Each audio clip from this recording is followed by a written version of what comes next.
বিসমিল্লাহির রহমানির রহিম।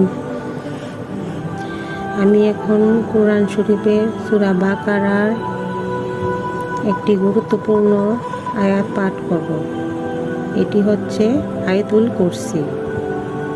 আয়াতুল কুরসি পাঠ করার পূর্বে এর কতগুলি ফজিলত আমরা জেনে নিই।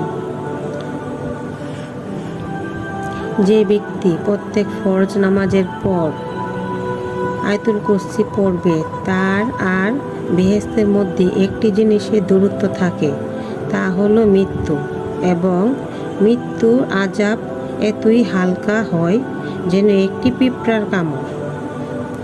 আয়াতুল কুরসি পড়ে বাড়ি থেকে বের হলে 70,000 ফেরেশতা চতুর্দিক থেকে তাকে রক্ষা করবে।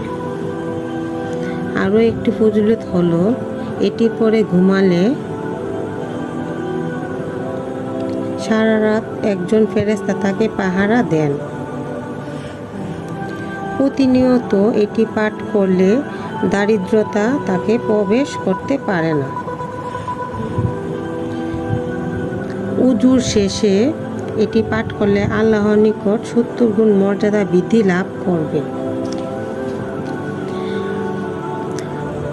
যে ব্যক্তি প্রত্যেক ফরজ নামাজের পর এটি পাঠ করবে, ফজরের পর পাঠ করবে, ওই ব্যক্তি মাগরিব পর্যন্ত আল্লাহর হেফাজতে থাকবে এবং